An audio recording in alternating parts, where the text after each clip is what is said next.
depois poder colocar no chat, no YouTube. Então, galera, na última aula, né, a gente... Deixa eu ligar meu vídeo. Deixa eu ver se fica bom aí, gente. O meu gabinete hoje estava todo bagunçado, eu vim em outro lugar. Tá dando para ver aí numa boa? Acho que tá, né?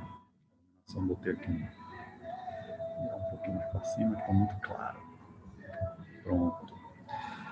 Então, a gente parou na última aula, né, na questão 11, não é? Na questão 10, na verdade, e ficamos de fazer a 11 hoje, né? Então, nós vamos continuar aí, portanto, né, aquela nossa resolução de questões que nós começamos a fazer na última aula.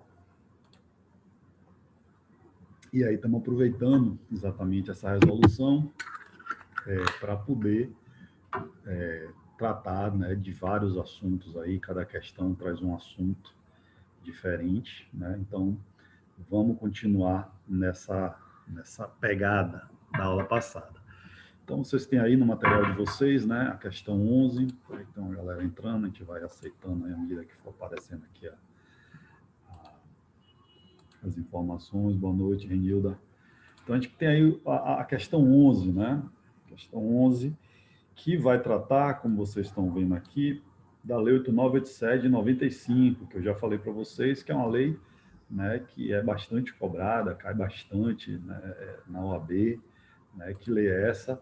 É a lei, boa noite, Nami, é a lei de concessões e permissões de serviços públicos, certo? Uma lei bastante cobrada, no caso aí é a lei de concessão comum, tá?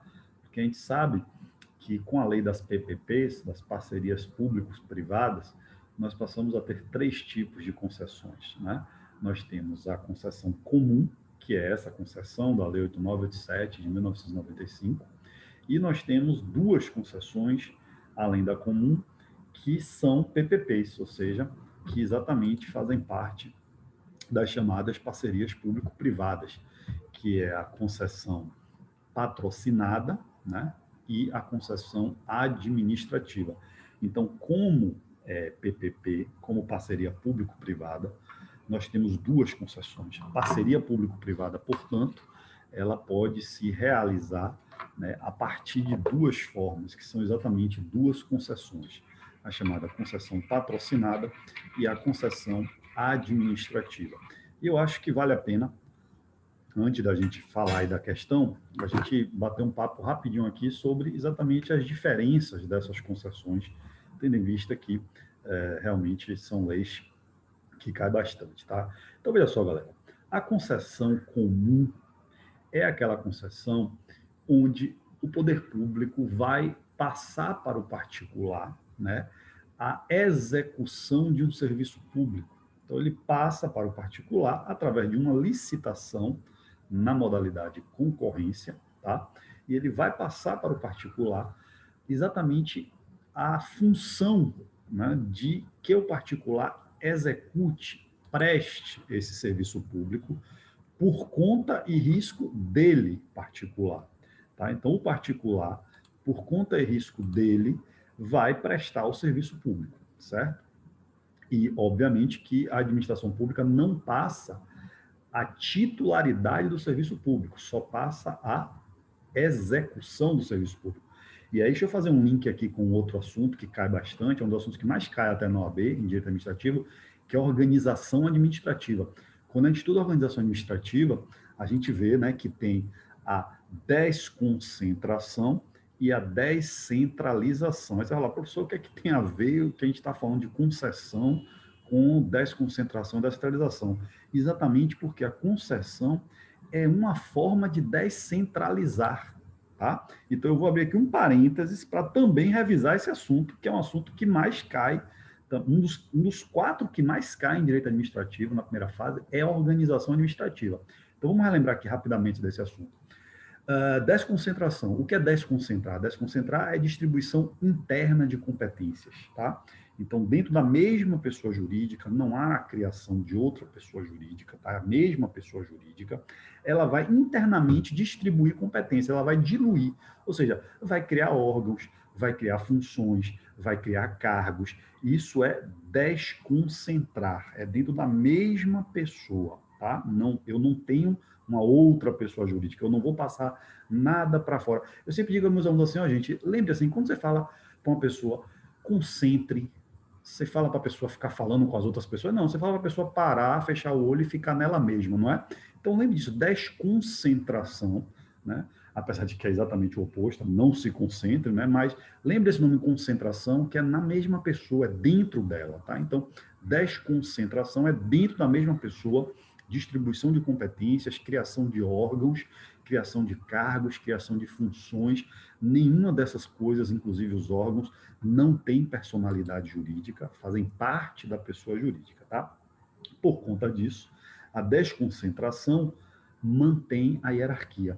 Então, desconcentração não quebra hierarquia. É uma coisa que eu já vi perguntar várias vezes, de várias formas, muda a historinha e tal, mas o que a questão está querendo saber é se quebrou ou não quebrou a hierarquia. E a gente sabe que desconcentração não afeta, não quebra a hierarquia, porque ela é feita dentro da própria pessoa jurídica, portanto, mantendo totalmente a cadeia hierárquica, tá?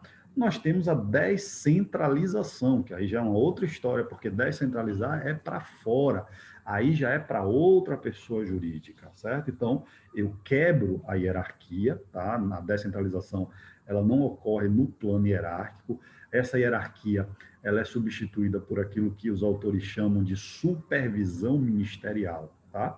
É uma hierarquia mais light, né? Não é aquela hierarquia de uma cadeia de comando, de uma subordinação direta, mas é óbvio que na descentralização há uma influência, né? O poder público, a União não vai criar uma autarquia e vai deixar a autarquia lá sozinha e cada um vai para um lado.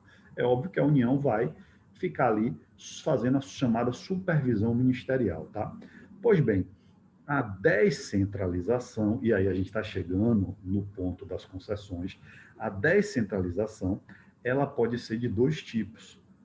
Ela pode ser a descentralização por outorga ou a descentralização por delegação. Então, quando eu falo de descentralizar, quando eu falo de, portanto, passar essa competência para outra pessoa jurídica, o poder público pode fazer isso de duas formas. Ele pode descentralizar por outorga ou descentralizar por delegação. E qual é a diferença da descentralização por outorga e a descentralização por delegação? E aí a gente vai chegar nas concessões, que foi da onde nós partimos. Bem, a descentralização por outorga é aquela descentralização mais falada, mais estudada. Por quê?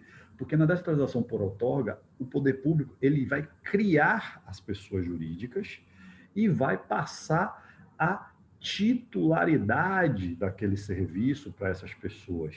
E essas pessoas jurídicas que são criadas, elas fazem parte da administração pública, da administração indireta.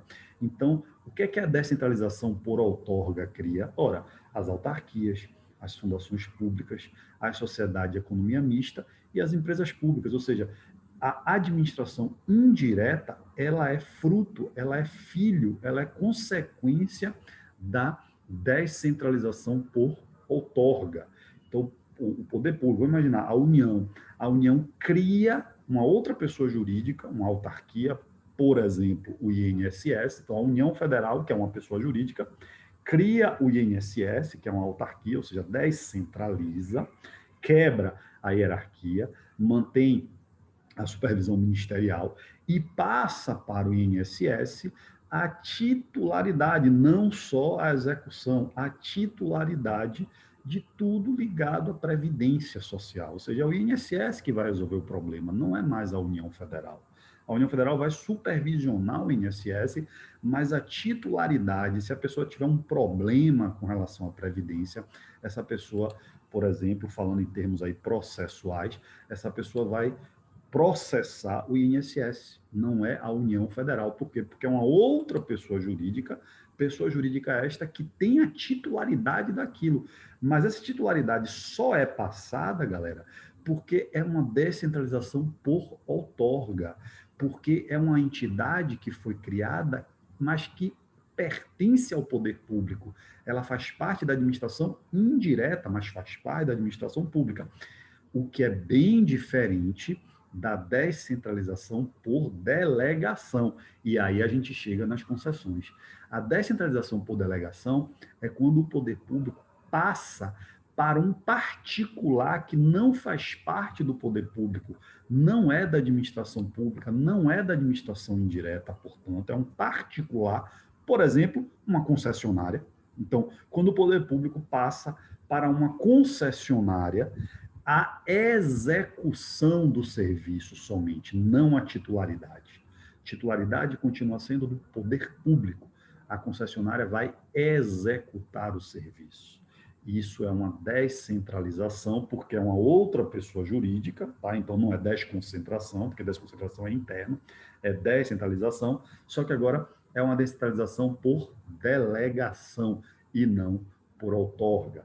Por quê? Porque o poder público não vai criar esta pessoa. O poder público vai se aproveitar de um particular, de um privado, de uma empresa privada e vai contratar esta empresa privada através de uma licitação para que esta empresa privada preste o serviço público. A execução daquele serviço fica por conta, desculpe, e risco daquela empresa privada, certo?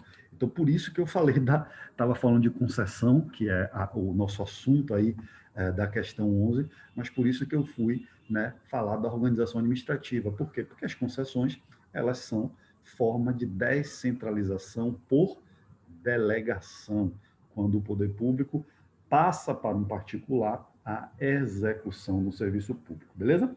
Vamos fechar o parênteses, porque finalizamos aqui, portanto, a nossa conversa sobre organização administrativas e vamos voltar realmente para o assunto da questão, que são as concessões. E o que eu falava para vocês é que nós temos hoje, no Brasil, 3 tipos de concessões.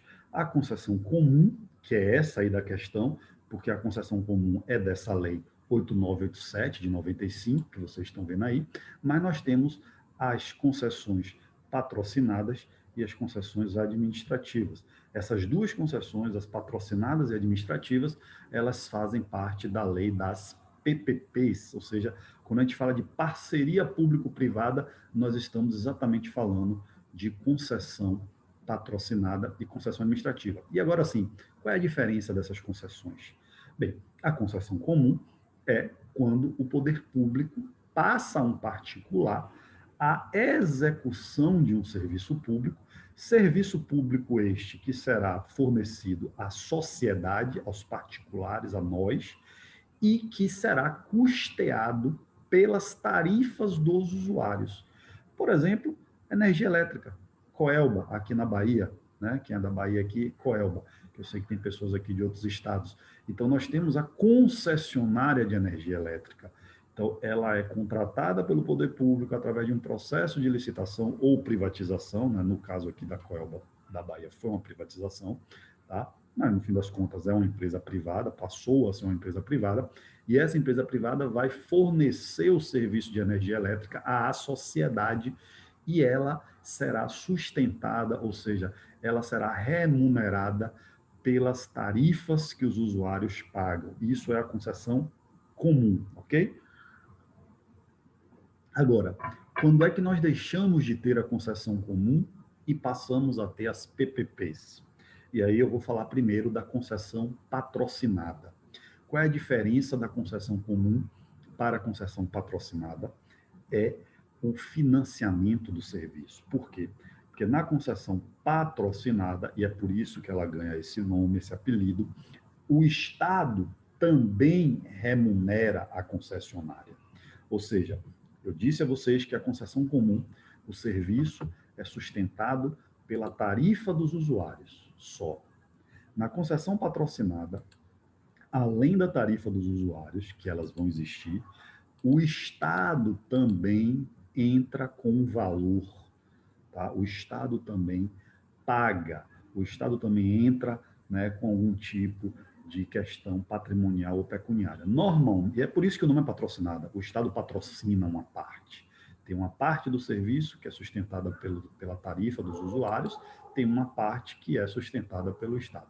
Galera, normalmente, este tipo de parceria público-privada, que no caso a concessão patrocinada, ela acontece quando o Estado ele tem todo o interesse em fazer a concessão, ou seja, em contratar um particular para fornecer o serviço, mas quando se faz o cálculo de viabilidade, percebe-se que a tarifa dos usuários somente não seria suficiente para sustentar o serviço.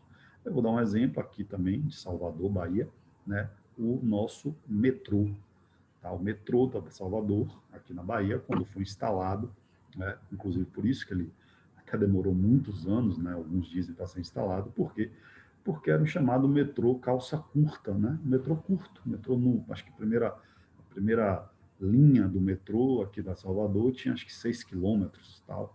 Então, assim, uma empresa não iria investir, né? Por quê? Porque na hora que ela calculava uma média, né? Aí são estudos de viabilidade, de probabilidade, tem um monte de estudo matemático aí para se fazer um projeto desse. Ela verificava que ela seria deficitária, ou seja, ela ia ter prejuízo e não lucro. Então, o metrô de Salvador só saiu depois que o Estado da Bahia disse: olha, eu vou pagar uma parte, entendeu? Então, você vai ter a tarifa dos usuários, mas eu vou pagar uma parte. Aí a empresa aceitou, né? Aí começou a aparecer interessados. É para isso que serve esse tipo de concessão patrocinada. O Estado tem muito interesse em que o serviço seja criado, por exemplo, o metrô, mas o particular não vai entrar, porque quando ele faz o cálculo dele, ele vê que ele vai ficar no prejuízo se ele depender somente do que os usuários vão pagar, tá? Claro que normalmente isso também tem a ver com o tempo, né? E tal. Falando aqui bem de Salvador, tá, galera? Quem está aí de fora, me desculpe, mas a gente não tinha metrô durante muito tempo. Então, o metrô é uma cultura nova, é uma forma nova, a gente estava muito acostumado com ônibus e tal. Então, até criar, né, a cultura de usar metrô, até o metrô se ramificar mais na cidade, deixar de ser só os 6 quilômetros e começar a ter mais e tal, e aí com isso pegar mais gente e tal, tal, tal, aí o Estado pode colocar essa concessão com um prazo. Carla está dizendo que o meu som está baixo. Está baixo para todo mundo? Só para Carla? Parece que é para você só aí, viu, Carla? A galera está me ouvindo bem.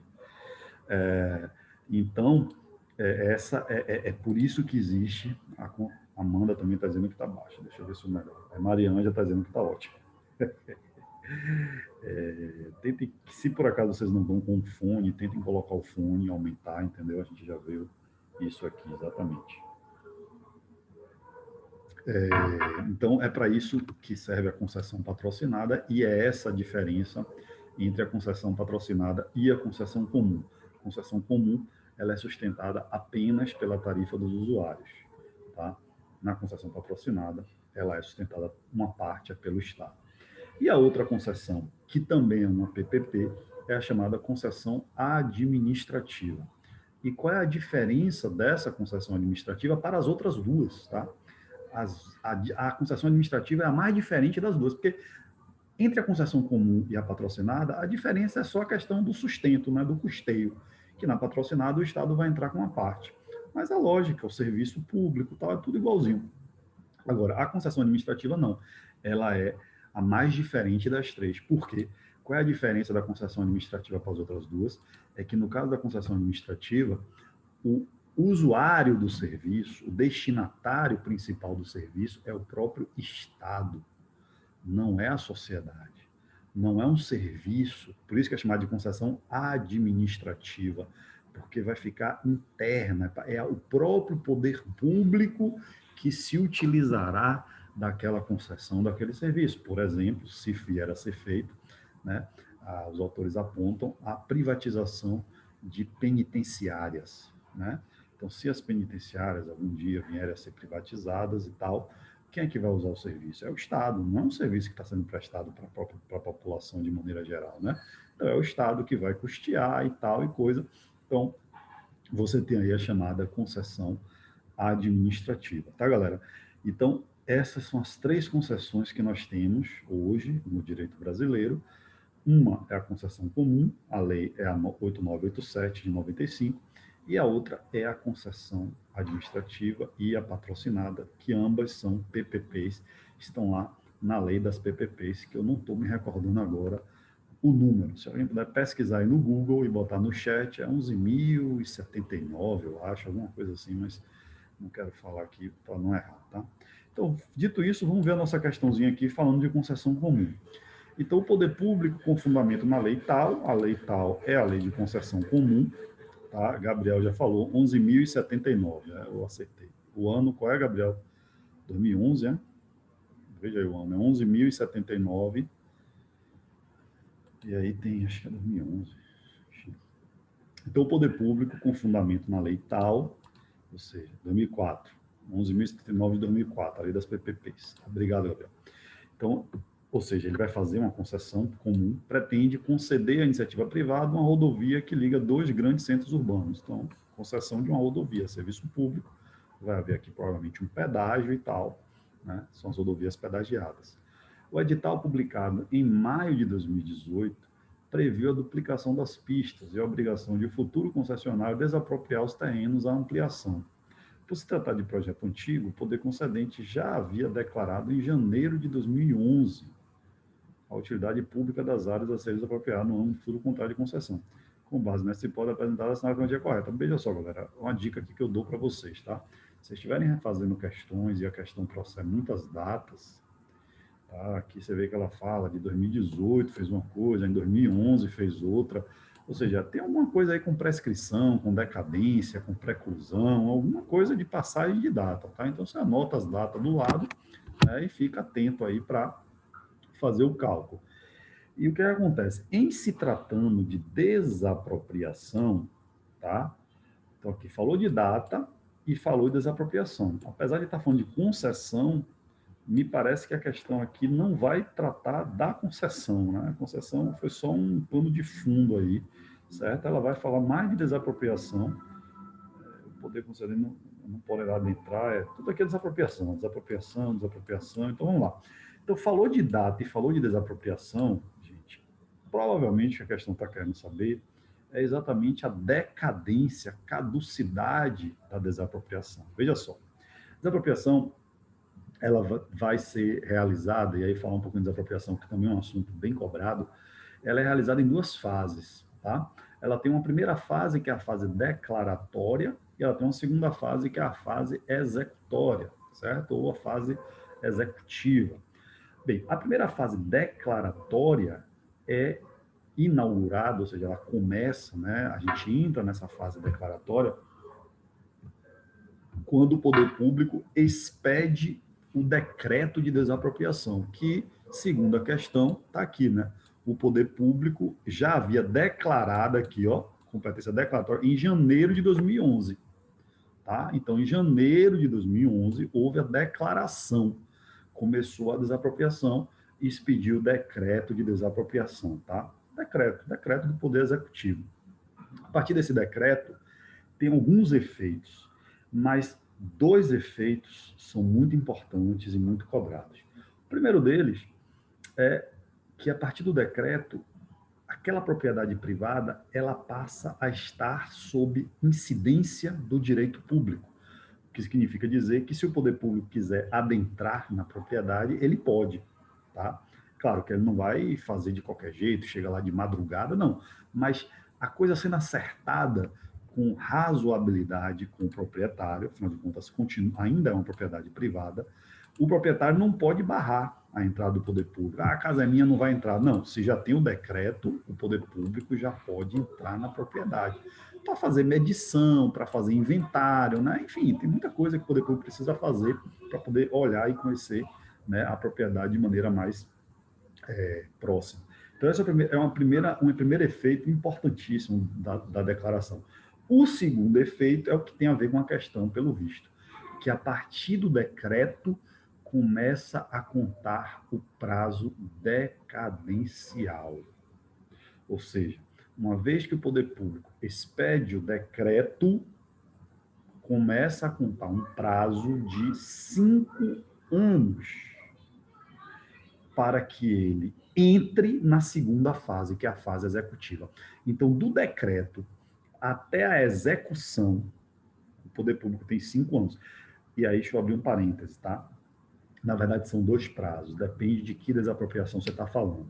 5 anos é para desapropriação por necessidade ou utilidade pública.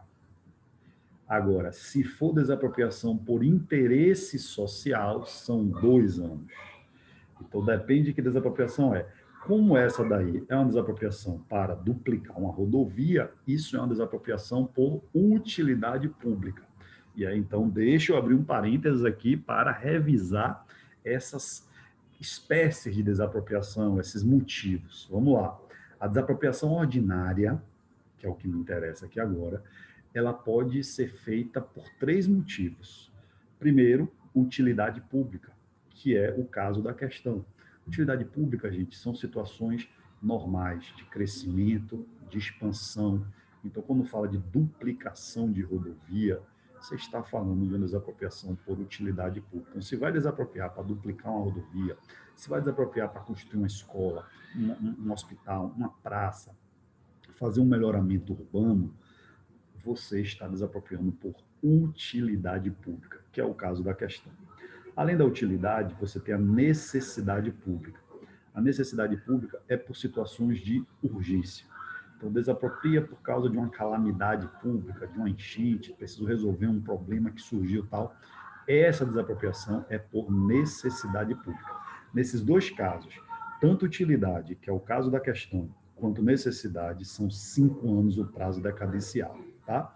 Agora, eu tenho uma outra desapropriação, que é a desapropriação por interesse social, certo? E essa desapropriação por interesse social, ela é a desapropriação para fazer uma melhor distribuição de riquezas. Então, são desapropriações que o poder público pode fazer para ajudar, para beneficiar, né, grupos em situação de vulnerabilidade. Então, se vai fazer uma desapropriação para fazer um assentamento, vai fazer uma desapropriação para fazer um conjunto habitacional para os sem-tetos, essas são desapropriações por interesse social, e aí, no caso, o prazo são 2 anos de decadência. Mas, na questão, é claramente uma desapropriação por utilidade pública, porque está falando de duplicar pistas e tal.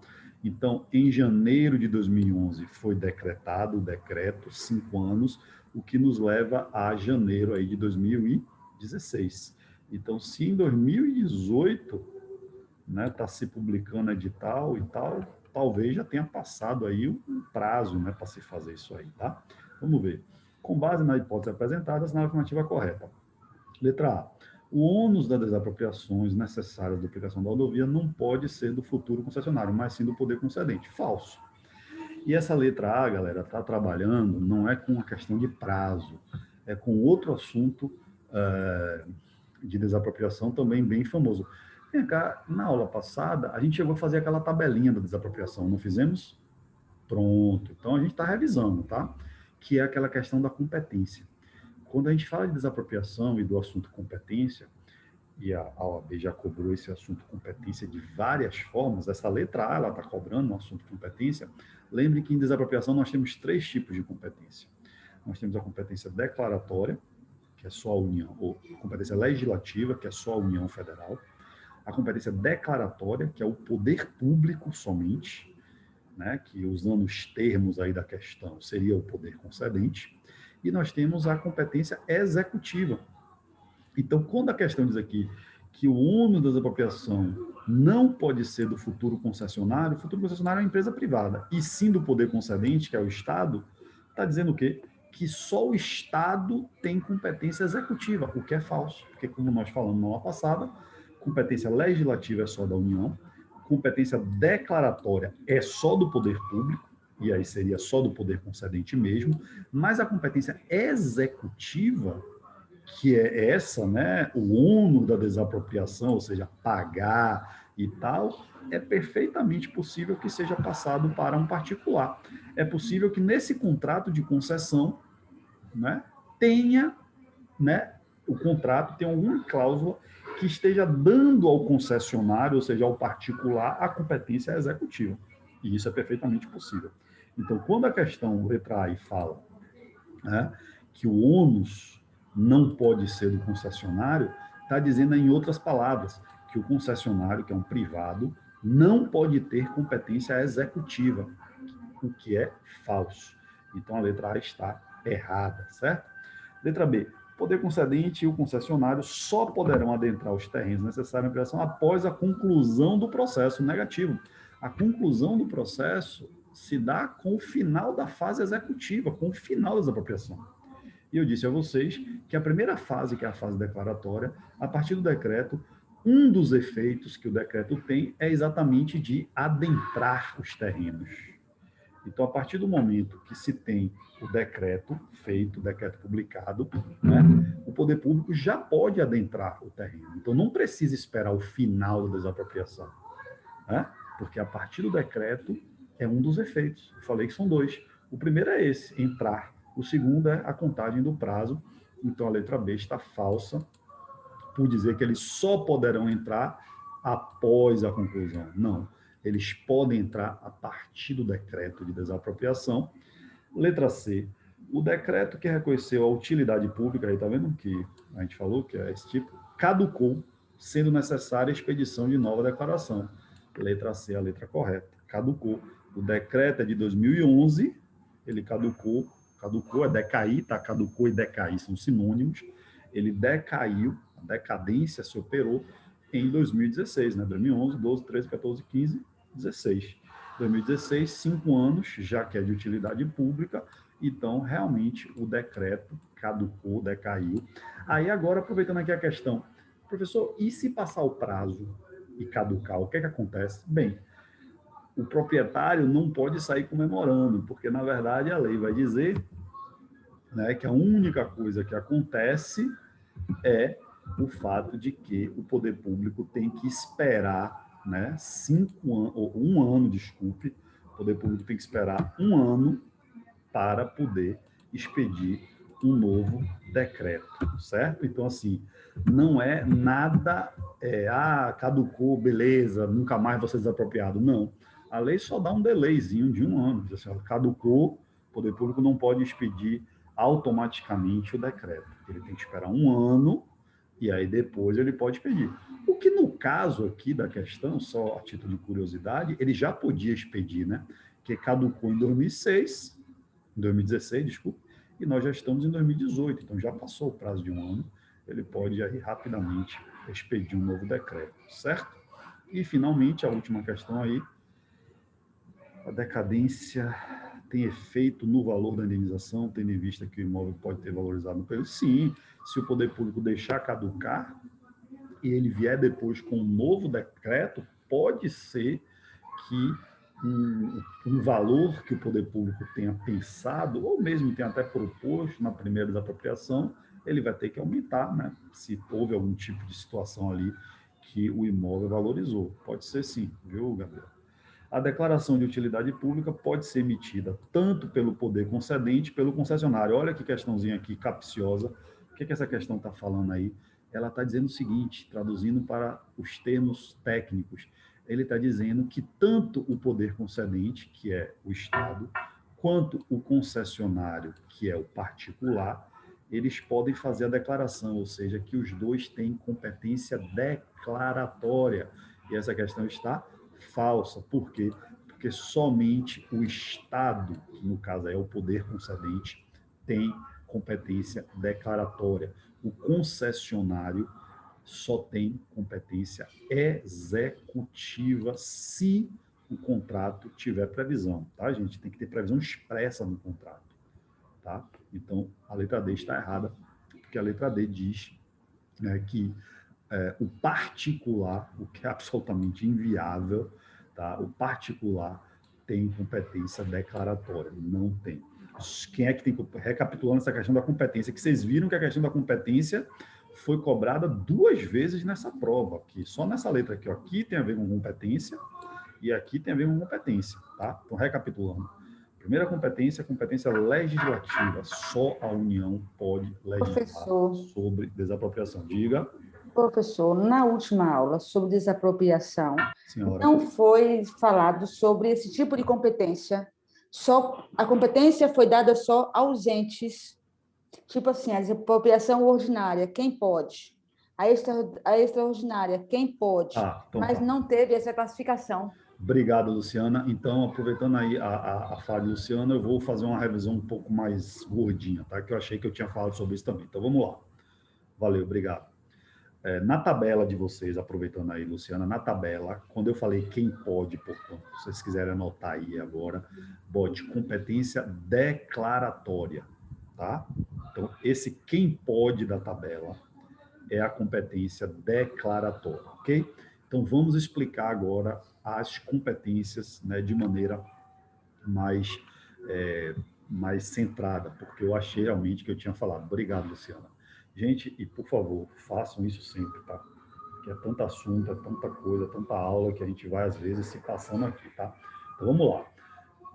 Observe, isso, percebam que só nessa questão aqui foi cobrada 2 letras, mesmo assunto, competência, tá? Então, vamos lá.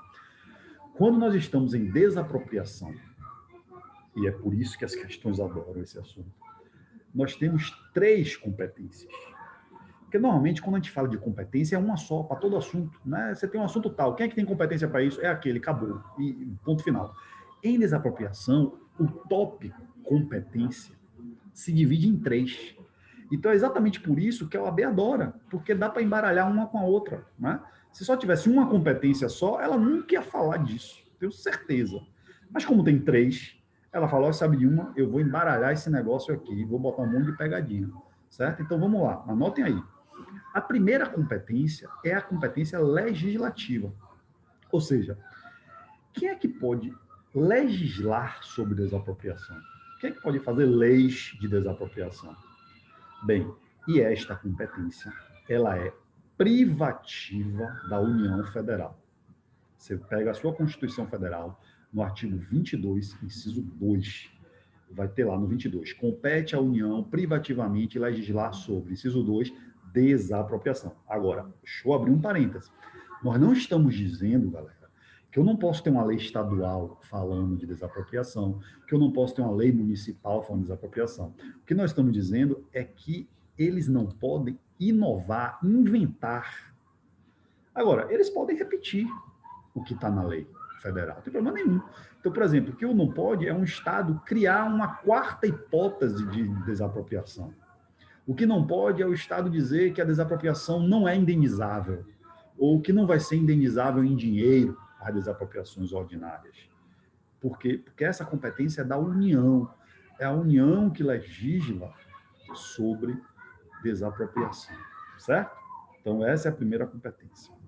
Segunda competência, competência declaratória.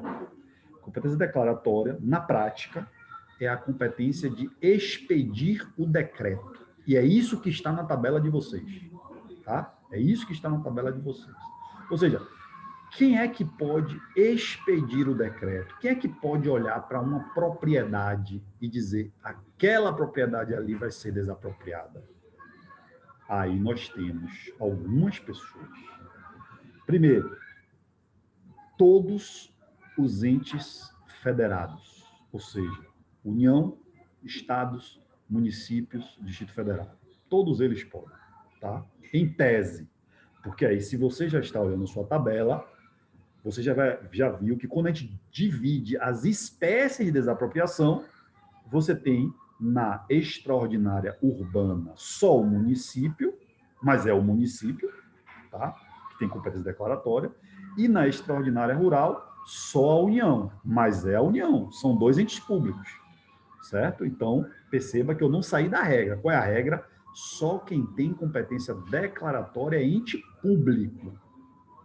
União, estados, municípios, Distrito Federal, tá? Percebam que todos são pessoas jurídicas de direito público.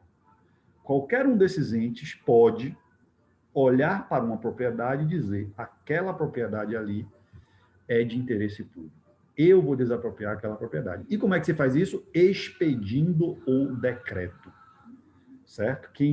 Na prática, galera, do dia a dia, quem faz isso é o executivo. Mesmo que seja o Poder Judiciário que queira o terreno. Mesmo que seja o Legislativo, a Assembleia Legislativa quer o terreno para construir o prédio novo, beleza. Mas quem vai expedir o decreto vai ser o Executivo. Tá? Além dos entes políticos, dos entes federados, também pode ter competência declaratória as autarquias e as fundações públicas. Agora perceba aqui, ó.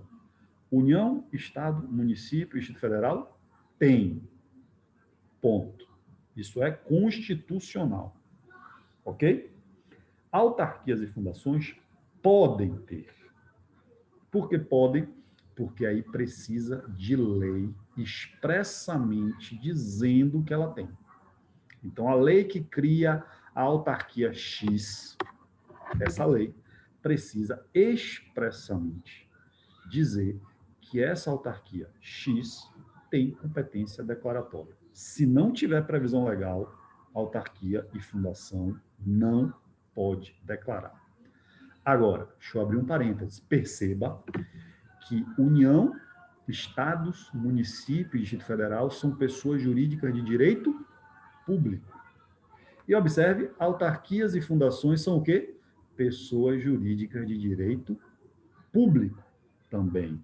Então, apesar desse detalhe de que para as autarquias e fundações tem que ter previsão legal, o fato é que só tem competência declaratória pessoas jurídicas de direito público.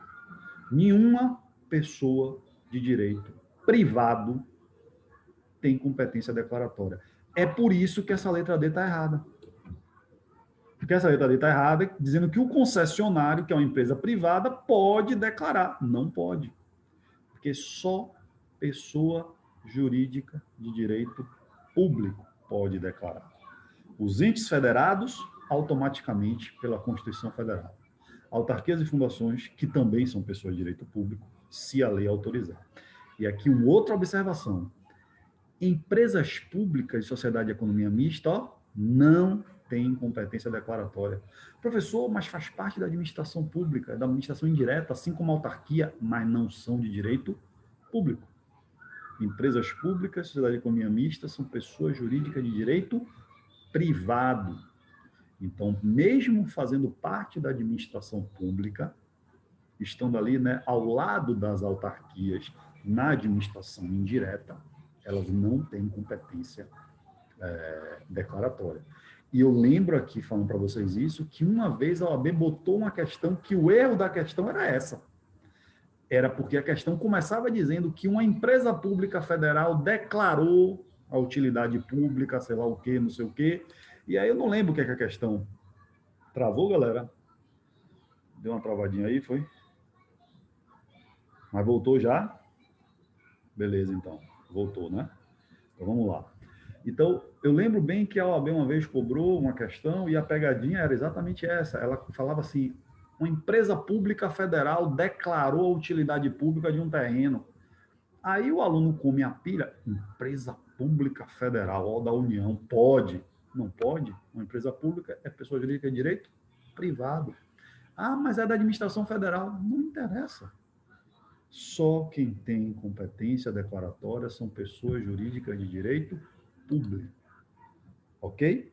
E, finalmente, terceira e última competência, a competência executiva. E esta daí já é mais abrangente. Tem a ver aqui com a letra A dessa questão. As competências executivas, primeiro, quem pode mais, pode menos, né? Existe essa regra do direito. Então, todo mundo que tem competência legislativa e declaratória tem executiva. Se eu posso declarar, eu posso executar. Mas aí, nesse terceiro grupo de competências, nós vamos acrescentar também pessoas de direito privado. Desde que tenha previsão em lei em ato administrativo ou em contrato administrativo. Então, não é que ela vai ter porque ela quer ter. Precisa ter uma previsão. O poder público tem que, de alguma forma, passar essa competência para aquele particular. Seja numa concessionária, por exemplo, é um contrato. No contrato lá, se você pegar um contrato, provavelmente, se você buscar aí na internet, qualquer contrato de qualquer concessionária de rodovia pedagiada, você vai ver que o contrato dá à concessionária a competência executiva. E ela é uma empresa privada, né? Eu não sei aí as concessionárias, né, pessoas são de outro estado, mas aqui na Bahia nós temos a Via Bahia, a CLN, né? São empresas privadas, mas elas podem executar a desapropriação. Por quê? Porque no contrato de concessão tem essa competência, passa declarar nunca, mas executar sim. E aí o que é que significa, professor, competência executiva? Bem, executiva é meter a mão na massa, é entrar na propriedade, fazer a medição, oferecer o dinheiro. Se a pessoa não aceitar o dinheiro, entrar com o processo judicial de desapropriação, ou seja, é o tal do ônus aqui, ó, da letra A. O ônus. Aí a letra está dizendo que não pode ser do concessionário. Pode, perfeitamente. Pode ser do poder público? Pode também, porque quem pode o mais, pode o menos. Quem pode declarar, pode executar. Mas sendo competência executiva, pode passar para o privado? Pode. E aí sim, uma empresa pública pode, uma sociedade de economia mista pode, e os particulares podem também. Beleza, galera? Então, era isso que eu queria fazer essa revisão aqui, aproveitando. Boa noite, Jamile pediu para alguém se adicionar aí. Já botaram aí, Gleison colocou o link do grupo, tá? Só clicar aí e entrar, viu? Então, galera, essa era a revisão, tá? Que eu não tinha falado sobre isso na aula passada. Estou só dizendo na aula passada, naquela tabela, quando tem lá quem pode, é competência declaratória, certo? Quem é que pode olhar para um imóvel rural e dizer que vai desapropriar para a reforma agrária? A União Federal. Quem é que pode olhar para um imóvel urbano e dizer que vai desapropriar porque o imóvel está descumprindo a função social da cidade? O município. E nas outras três hipóteses, utilidade pública, necessidade pública e social, aí União, Estado, município, Federal, autarquias e fundações, se tiver lei autorizando. Beleza? Então vamos lá. Vamos para a questão 12. Município Alfa. Oi. Diga. Alguém ia falar alguma coisinha aí? Não? Então vamos seguir. Quiser falar, pode ou falar no chat ou ligar o microfone e fazer a pergunta sem nenhum tipo de problema, ok? O município Alfa, vamos ver aí o que é que esse município Alfa ele está querendo. E ele vai dizer assim, que ele planeja estabelecer uma parceria público-privada. Olha as PPPs aí, tá vendo como a OAB... Observe, gente, deixa eu ver aqui. É o mesmo exame, ó. Cobrou pelo menos duas questões concessão. Na questão 1, concessão comum, apesar de que na questão 1 não foi tanto concessão. Falou de concessão, mas foi para desapropriação, né? Mas na questão 2 vem aqui com as PPPs, ou seja, a concessão patrocinada e administrativa que nós falamos há pouco. Então, vamos lá. O município Alfa planeja estabelecer uma parceria público-privada, PPP, para a construção e operação do metrô, cujo contrato terá vigência de 35 anos. Como a receita com a venda das passagens é inferior ao custo de implantação, para aqui, galera, o exemplo do metrô de Salvador, hein? A venda das passagens, ó, a receita com a venda é inferior ao custo, ou seja, o camarada, a empresa, né, a concessionária que vai querer botar o metrô, ela faz lá o cálculo dela e diz, pô, as passagens que eu vou vender aqui, eu vou ganhar menos do que o que eu vou gastar para operar. Eu não quero. O privado, ele quer lucro, e eu acho legítimo isso, tá? Não tem problema. Por isso que tem a PPP, né, patrocinada. O privado, ele quer o lucro dele. Aí ele olha lá, olha, eu vou ter 10 mil passageiros por dia, isso vai gerar uma receita de X, meu custo vai ser 10X, não vou entrar. Então, tem uma PPP patrocinada para isso. O poder público chega, peraí, meu amigo, eu complemento aqui, ó. Você vai ganhar 10x, você vai ganhar x aí com as tarifas dos usuários, e eu vou te dar aqui mais 9x para a gente conseguir, né, fazer a coisa andar. Por quê? Porque o poder público quer que tenha o metrô ali. Para ele é importante ter o serviço de metrô, certo? Então, é para isso que serve a PPP, da chamada concessão patrocinada, porque a administrativa é outra história, como a gente já viu. O ente local aportará recursos, ó, patrocinada, como complementação da remuneração do parceiro privado. Pronto, gente, essa questão aqui tem a explicação através de um exemplo do que é uma concessão patrocinada. É isso aí, certo? Isso aí que é uma concessão patrocinada, é uma espécie de PPP. Sobre a questão, assinale a afirmativa correta. Vamos lá, afirmativa correta. Como parceiro privado será remunerado pela tarifa do serviço de transporte e por uma contrapartida do poder público, a concessão será celebrada, ó, na modalidade administrativa. Falso. É a patrocinada. Galera, as provas da OAB, da FGV, amam embaralhar administrativa com patrocinada e com comum. Amam, tá? Amam. Isso aí que vocês estão vendo na letra A já caiu dezenas de milhões de vezes. Eu pego o que é patrocinada, digo que é administrativa, troco, boto a comum, puxo para cá, vou para lá, mas é sempre a mesma coisa, tá? B, a contrapartida do parceiro público somente pode se dar em dinheiro, não sendo admitido outro mecanismo. Exemplo de outorga. Galera, essa aí tá falsa. Aí você tem que saber um pouco da lei, tá? É possível que seja em dinheiro e é possível também que seja, ó, em outorga de direito, tá? Então, o dinheiro que o poder público vai injetar na concessão, ou seja, o patrocínio do poder público, não é obrigado a ser somente em dinheiro, tá? Então, a questão está falsa, exatamente porque pode ser, sim, por outorga de direitos, tá? Isso está na lei, é previsão expressa de lei, certo? Aqui é realmente a cobrança de conhecimento da lei de PPPs. A vigência do futuro contrato é adequada, mas, por se tratar de negócio com duração entre 5 anos, não poderá haver prorrogação contratual verdadeira. Essa é a questão. As PPPs, e aí também é previsão expressa de lei, tá, galera? Eu vou até, peraí, eu vou abrir aqui a lei da PPP. Deixa eu dar uma pausa aqui, porque tem 2 artigos na lei da PPP que são, de longe, os mais cobrados, tá? Peraí que eu vou compartilhar com vocês, que a gente vai dar uma olhadinha nesses 2 artigos, para vocês nunca errarem uma questão de PPP, porque é sempre muito fácil, porque só cobra essas 2 coisas. Uma é essa divisão entre as espécies, administrativa patrocinada, e outra é essa questão do prazo e do limite de valor, tá? E eu vou mostrar aqui a vocês agora. Já estão vendo aí a legislação da PPP? Então, pronto. Tá aí a Lei 11.079, 2011, institui aqui as PPP. Vamos lá. Galera, os artigos mais cobrados são esses que eu vou mostrar para vocês, tá? Primeiro é esse artigo 2º. Por quê? Porque é esse artigo 2º que vai conceituar e diferenciar a concessão patrocinada que está aqui, a concessão administrativa que está aqui e a concessão comum que está aqui.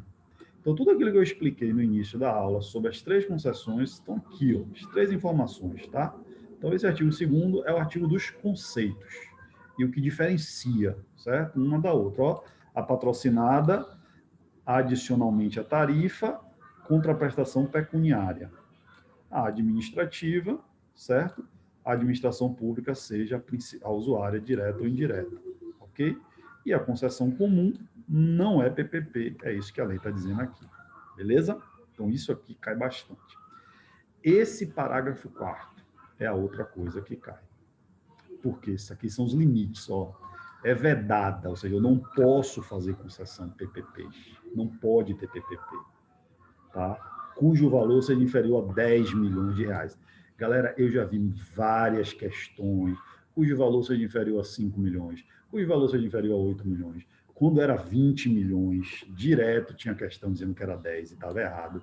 Ou seja, é decoreba. Eu não posso ter PPP se o contrato for menor de 10 milhões, tá? Não interessa, tem que ser 10 milhões para cima. Eu já vi várias questões que o erro da questão da letra é mudar esse valor. É mudar esse valor, certo? Cujo período seja inferior a 5 anos, outra coisa. Não pode ter menos de 10 anos, não pode ter menos de 15 anos, não pode ter menos de 3 anos. Não é, são 5 anos. Então, a PPP tem, no mínimo, 5 anos e, no máximo, 35, que é exatamente o que a questão cobrou ali. E como no máximo é 35, não pode ser prorrogado ao bater os 35 anos, é exatamente a resposta da questão ali, certo? E outra vedação é essa daqui. Eu não posso ter PPP, tá? Se for objeto único, fornecimento de mão de obra, fornecimento e instalação de equipamentos ou execução de obra pública. Galera, agora, esses dois aqui são decorebas, tá? É número, 10 milhões e 5 anos, tem que decorar. Isso aqui, gente, é você um pouquinho de bom senso. Observe, PPP é uma concessão. Mesmo sendo patrocinada e administrativa, não sendo comum, é uma concessão. E toda concessão é concessão de quê? De serviço público. Então, é óbvio que eu não posso ter um contrato de concessão, seja PPP, seja concessão comum, não interessa, que seja só para fornecer mão de obra. Isso aqui é terceirização, não é concessão. Eu também não posso ter uma PPP, uma concessão, para fornecer e instalar equipamento. Então, eu forneço, instalo equipamento e vou embora. Qual é o serviço público que a empresa está prestando? Então, não é também um contrato de concessão, nem concessão comum. E eu também não posso ter uma concessão só para fazer obra. Eu faço a obra, eu construo o metrô e vou embora. E o Estado explora o metrô diretamente. Não é concessão, não é PPP. Só é concessão, galera, seja concessão comum, seja patrocinada, seja administrativa, se o particular explorar o serviço público. O nome é concessão de serviço público. Agora, veja, eu não estou dizendo que eu não posso ter uma concessão que envolva a obra, que eu não posso é ter uma concessão só com obra. Objeto único é que não pode ser só isso. Agora, eu posso ter uma PPP que tem fornecimento, instalação e o serviço público? Posso. Eu posso ter uma PPP que constrói uma coisa e explora o serviço público? Perfeitamente. O que eu não posso é dizer que é uma PPP e o camarada só vai construir a ponte e vai se picar. E o Estado que vai explorar o pedágio da ponte. Não é uma PPP. É uma licitação de engenharia, construção. Acabou, simples assim. Tá? Então, esse inciso 3, eu acho que um pouquinho de bom senso na hora você consegue chegar lá. Tá? Mas também já vi várias questões embaralharem, tirar isso aqui, botar isso, dizer que é só isso. Enfim, aí também vocês sabem, né, como é que as questões trabalham. Tá? Então, gente, esse artigo 2º, ele é o mais importante, certo? O mais importante, sem sombra de dúvida. Parece que deu uma travada. Voltou?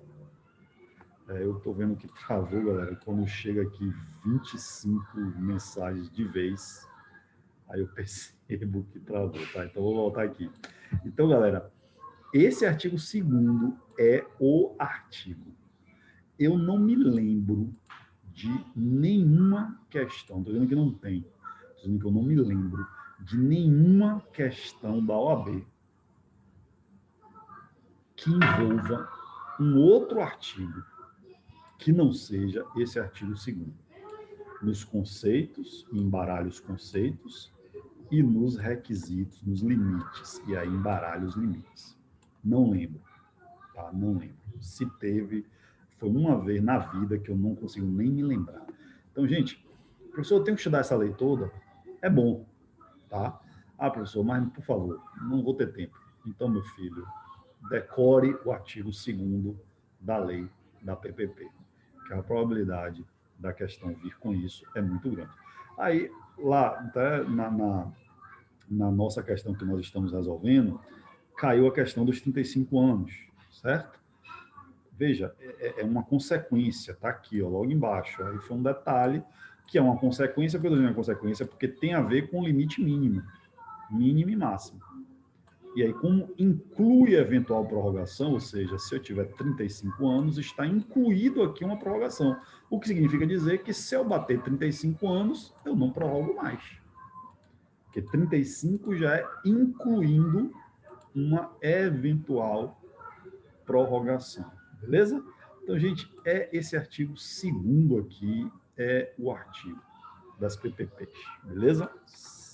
Qualquer questão de PPP, ela fica batendo aí nesse artigo 2º até ele entrar no juízo, certo? Então, voltei aqui para a questão. Então, vocês perceberam aí exatamente que é uma resposta de conhecimento aí de lei, né? Não tem muito o que entender e sim decorar.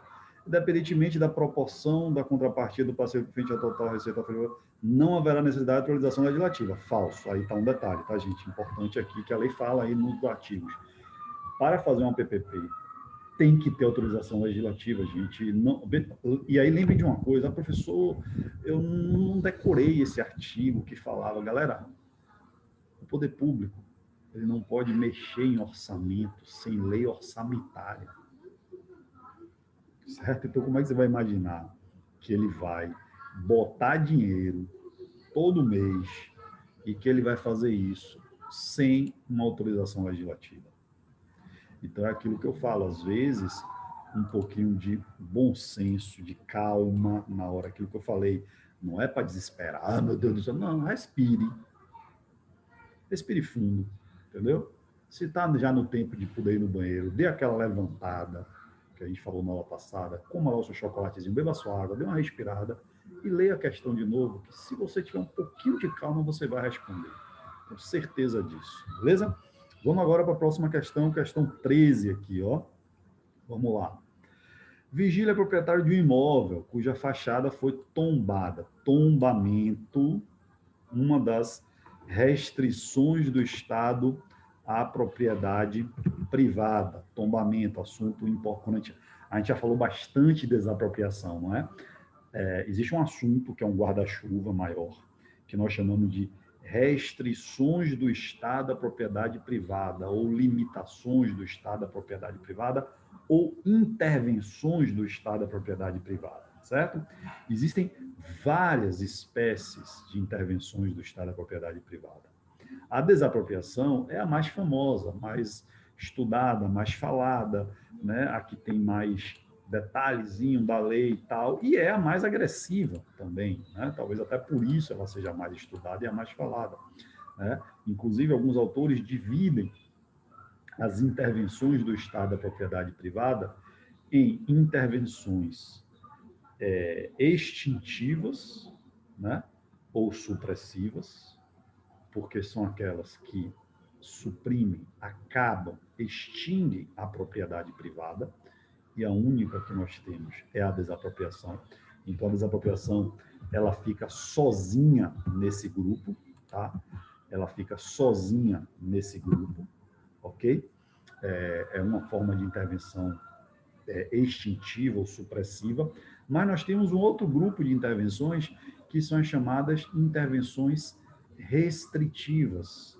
Por quê? Porque são intervenções em que a propriedade privada não deixará de ser privada, a propriedade não deixará de ser privada, a propriedade não deixará de existir, a propriedade continuará sendo privada, entretanto, nós teremos algumas limitações.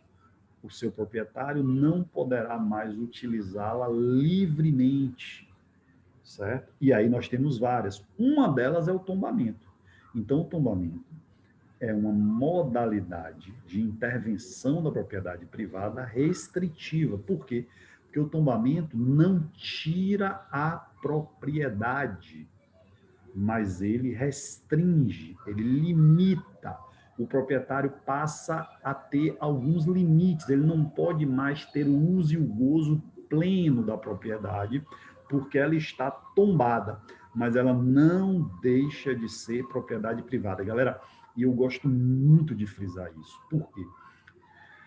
Porque se você lembrar numa questão que no tombamento,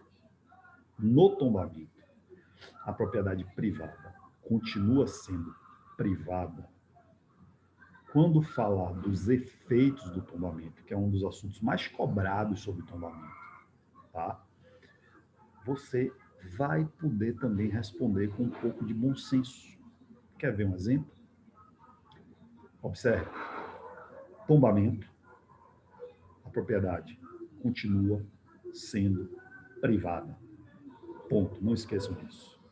Aí eu pergunto a vocês. Uma propriedade tombada pode ser alienada? Pode ser vendida? O que é que vocês responderiam? Olha lá, vou repetir. Hein? Não esqueçam, essa é a regra básica. No tombamento, a propriedade continua sendo privada. Então, eu sou o dono daquela casa, eu continuo sendo dono da casa. Olha a pergunta. Eu posso alienar a casa? Está tombada. Posso alienar? Posso, não posso? Estou vendo aqui a cara de algumas pessoas assim. Galera, a casa não tombada, eu sou o dono dela. Eu posso alienar? Por quê? Porque ela é minha propriedade privada, né? A casa tombada continua sendo minha propriedade privada. Eu posso alienar? Posso. É propriedade privada, galera. Eu posso penhorar? Posso. Posso dar em garantia? Posso. É propriedade privada. Continua sendo minha. O que eu não posso é destruir, acabar, tal, outras coisas, mas eu ainda sou o dono dela. Então não há nenhum problema em eu ter uma casa, minha casa é tombada e eu vendo minha casa. Beleza, não tem problema nenhum. O tombamento está registrado, está lá no registro do imóvel constando. O comprador tem que saber que a casa é tombada. E ele vai saber porque está no registro do imóvel. Então, assim, gente, não esqueçam disso. O tombamento não tira propriedades. De maneira que muitas das questões sobre os efeitos, tá? Aqui, responder aqui pode, eu estou vendo agora o chat, Gleison botou sim, Luciana pode, Gabriel pode. É isso aí. Se é propriedade privada, eu posso fazer muitas das coisas que eu posso fazer se não fosse tombada. Quer ver uma outra coisa? Olha lá. A minha casa está rachando. O muro dela está tombado.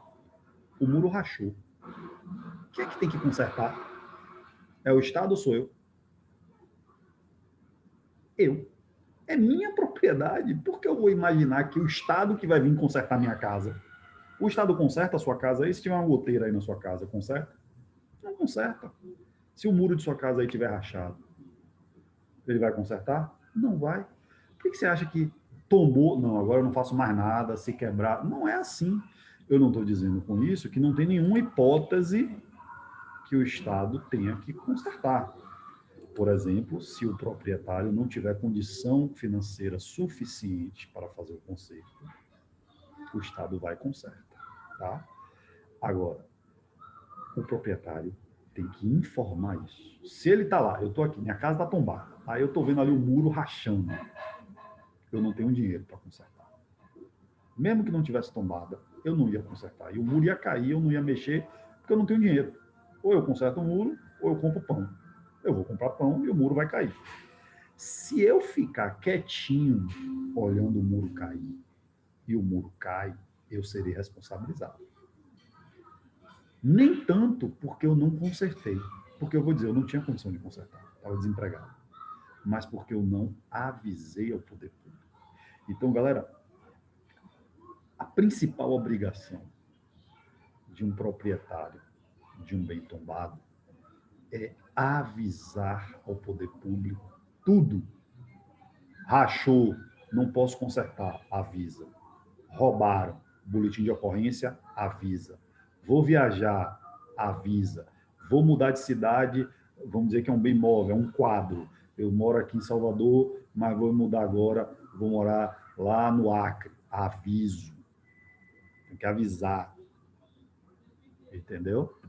Mas a propriedade é minha. Certo?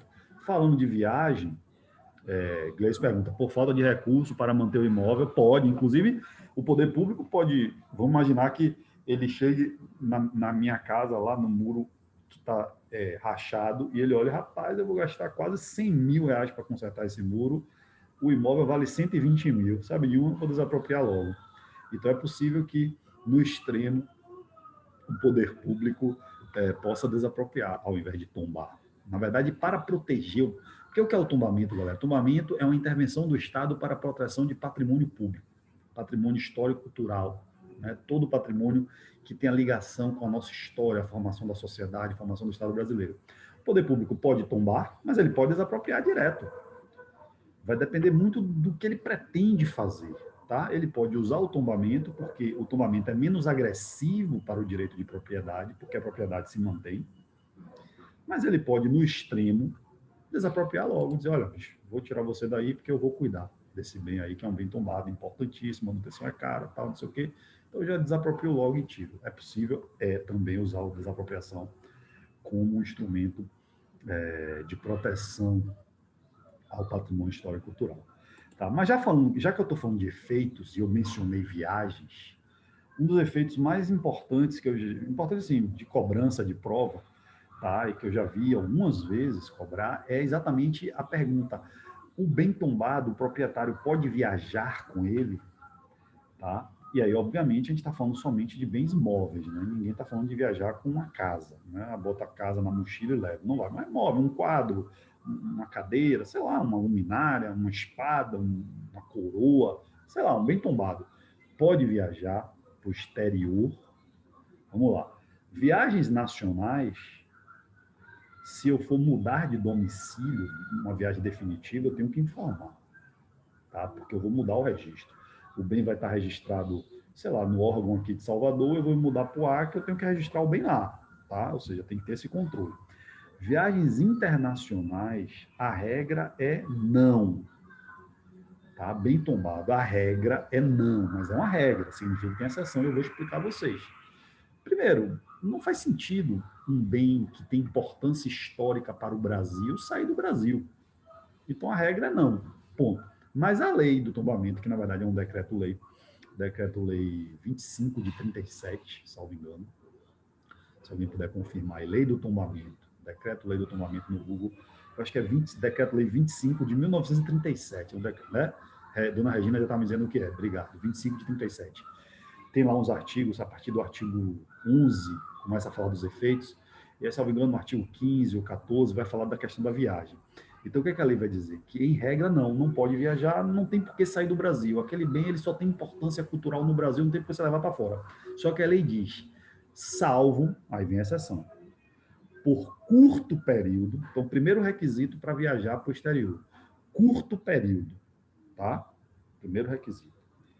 Segundo requisito, diz lá a lei, com autorização do Serviço de Proteção ao Patrimônio. Então, você tem que informar que quer viajar, tá, para o serviço, e o serviço vai avaliar se deixa ou se não deixa, e o serviço vai te dizer qual é o curto período. A lei não fala 15 dias, 10 dias, a lei só diz curto período, com autorização do serviço, que significa dizer que você tem que informar primeiro, e para fins de intercâmbio cultural.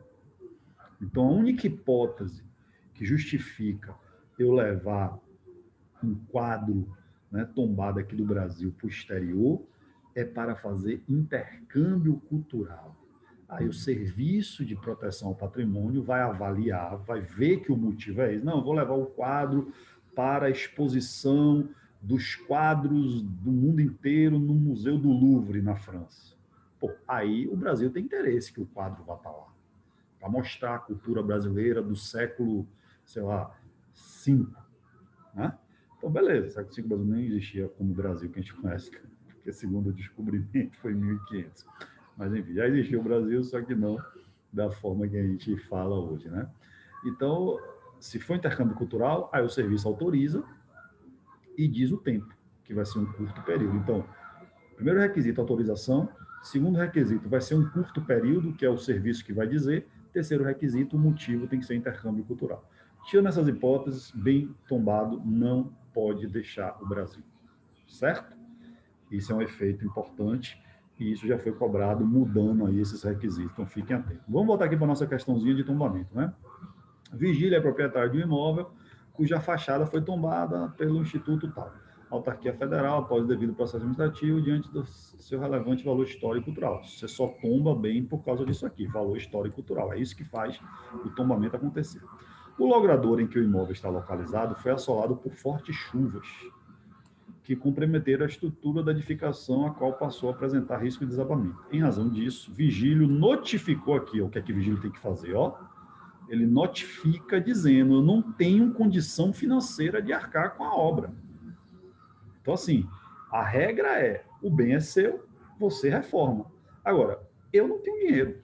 Se fosse minha casa, só ia desabar, paciência. Eu ia pedir a Deus para que segurasse mais um tempinho até eu ter dinheiro. Mas só que acontece que a minha casa é tombada, então não é mais uma questão privada só minha. Há um interesse público na manutenção da minha casa. Eu não tenho dinheiro. O que é que eu faço? Informo ao poder público. Olha, rachou, teve uma chuva aqui, um logradouro, fortes chuvas, isso rachou, e eu não tenho condição nenhuma de fazer a obra, mas está lá, vai cair. Na hora que Vigílio faz isso, acabou, galera. Se cair, ele não tem responsabilidade nenhuma mais. Por quê? Porque ele avisou que ele não tinha condição, que ele não ia fazer, e ele se eximiu. Agora, se ele ficar lá quietinho, olhando o muro cair e o muro cai, aí ele é responsabilizado. Ah, mas eu não tinha condição financeira. Assim, mas você não avisou. Entendeu? Então, a principal obrigação, né, é o aviso, tá certo? Não esqueçam disso. Então, avisou, então o Vigílio fez tudo certinho. Certo que a comunicação foi recebida pela autoridade, atestou a efetiva necessidade, então está tudo certo. Recebeu, viram realmente que precisam realizar. Vigílio procurou você, como advogado, para, mediante orientação jurídica, evitar a imposição de sanção pelo poder público. Primeira coisa que você diria como advogado, você avisou, Vigílio? Avisei. Então, está calçado, meu irmão. Se você fez isso, está certinho. Sob a hipótese assentada, tal com a orientação. Aí vem, letra A, Vigílio pode demolir o imóvel, mas de forma nenhuma, né? A lei ela é muito clara no artigo 17 e 18, dizendo que, em hipótese nenhuma, demolir, destruir ou mutilar. E, com autorização, reformar, restaurar, e aí tem uma terceira coisa lá que eu não me lembro qual é a palavra. Mas a lei diz, em hipótese alguma, o proprietário pode demolir, destruir ou mutilar. É só você pegar a lei, o decreto-lei aí, artigo 17, 18, vai ter isso. E com autorização, reformar, restaurar, e aí tem uma outra coisa que eu não me lembro, certo? Então, de forma nenhuma, o Vigílio pode demolir o imóvel. De nenhuma. Nem vai ter autorização para isso, tá? Letra B. A autoridade competente deve mandar executar a recuperação da fachada às expensas da União. Perfeito. Letra B. É texto de lei. Se eu não estiver enganado, é o parágrafo do artigo 18 ou 19 aí da lei. Pode procurar aí que vai ter. Que vai... Inclusive, olha que coisa bacana, se a União não fizer essa reforma, é um dos motivos que a lei dá para você conseguir o cancelamento do tombamento. Né? Vou chamar aqui de destombamento. Então, se avisou, está lá, tem reforma, a União vai lá, não faz, a lei diz aí que você pode pedir o cancelamento do tombamento. Tá? Mas é exatamente isso aqui. Está lá, comprometeu, ele avisou, foi recebida, tem que fazer, a União tem que fazer. Somente Vigílio é obrigado a arcar com o custo. Falso, a gente já explicou isso. Não é somente ele. Ele disse que ele não tem condição, ele não tem condição, ele não vai arcar. As obras necessárias deverão ser realizadas por Vigílio, independentemente do falsíssimo. Primeiro, que não deve, porque deverão é sempre, né? A gente já viu que não, ele não tem condição. Segundo, independentemente de autorização, nunca. Vou repetir, não pode, aí, artigo, Regina colocou, decreto 2537, artigo 19, parágrafo 1º. Beleza, exatamente isso aí, Regina, obrigado. Então, vamos lá, repetir. Em hipótese nenhuma, demolir, destruir ou mutilar. E só com autorização fazer qualquer tipo de reforma, de manutenção e tal. Então, ele não pode fazer, independentemente de autorização, nunca, ok? Nunca, essa é a previsão de lei. Vamos lá, 14. O município Sigma pretende realizar obras de restauração em uma praça e instalar brinquedos fixos de madeira para o lazer das crianças. A obra foi orçada em R$100 mil, razão pela qual o ente federativo optou pela modalidade convite, uma das modalidades de licitação. E aqui, ó, galera, deixa eu dar uma notícia a vocês, essa modalidade vai deixar de existir com a nova lei. A nova lei, nós não teremos uma mudança importantíssima aí, foi como modalidades. Na nova lei, nós não teremos nem o convite, nem a tomada de preço mais. Das modalidades que nós temos hoje na Lei 8666 de 93, lá no artigo 22, são 5 modalidades, né? Você pega o 22 aí, concorrência, tomada de preço, convite, concurso e leilão. Concorrência se mantém, tomada de preço vai deixar de existir, convite vai deixar de existir, concurso e leilão se mantém. E nasce uma outra modalidade que é chamada diálogo competitivo. Então, nós vamos ter mudanças gigantescas sobre as modalidades com relação à nova legislação, certo? De antemão aqui, só informação aqui bem direta, convite e tomada de preço não vão existir mais e diálogo competitivo é uma nova modalidade. Tá? Eu tenho um curso aí, já mostrei para vocês, se alguém tiver interesse em fazer e tiver sem grana para fazer, fale comigo, que a gente dá um jeito aí, dá desconto, faz o escambau, porque é importantíssimo se atualizar sobre essa lei, tá? Importantíssimo. Eu até gravei essa semana, acho que vai ser até, não sei se vai ser gratuito, enfim, depois quando eu souber eu posso informar vocês. Eu gravei para a ESA, a OAB, a ESA, gravei sábado de manhã uma aula, né, 2 horas sobre essa nova lei também. Eu não sei se a ESA vai disponibilizar gratuitamente ou se vai cobrar, mas a ESA sempre tem um valorzinho bem acessível e tem muita coisa que a ESA colocou gratuito nessa pandemia. Eu não sei como é que vai ser esse curso, mas assim que eu souber, eu também informo a vocês. O que eu quero dizer a vocês é o seguinte: não deixem de procurar se atualizar sobre a nova lei. No YouTube, qualquer coisa que achar na internet, vai e faça, porque tem mudanças essenciais e licitação é o assunto crucial de direito administrativo, tá? Então, vamos lá. Optou pela modalidade de convite, remetendo o respectivo instrumento convocatório para 3 sociedades cadastradas, junto ao registro competente e para uma 4ª não cadastrada. Além disso, a carta convite foi... Veja só, o nome convite, tá, galera? Ela acontece exatamente por isso, né? Porque há o convite, né? O nome convite vem daí. O proprietário, tá? O poder público, ele vai exatamente mandar convites, né? Tem um cadastro e daquele cadastro ele manda pelo menos 3 convites, né, para empresas cadastradas naquele ramo. Daí que vem o nome convite. Significa dizer que só empresas cadastradas podem participar? Não. Qualquer empresa pode participar, né, daquele ramo, vai ficar sabendo da licitação através da carta convite, ou do edital, ou do aviso de licitação, e se ela tiver toda a documentação, né, para se cadastrar até 24 horas antes, ela pode participar. Mas, a princípio, o convite ganha esse nome exatamente por isso. O poder público ele tem, né, um cadastro, e ele vai lá e olha no cadastro, eu quero comprar tal coisa, quais são as empresas cadastradas que trabalham com isso, e ele manda convite para no mínimo 3, pode mandar para 20, mas no mínimo 3, tá? Além disso, a carta convite foi afixada em local apropriado para o conhecimento dos demais interessados, e aí as pessoas podem participar.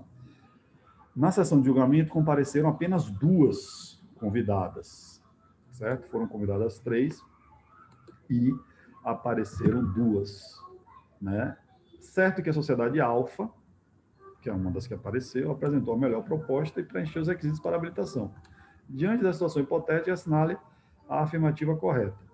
O município Sigma não poderia ter utilizado a modalidade de convite para a situação descrita?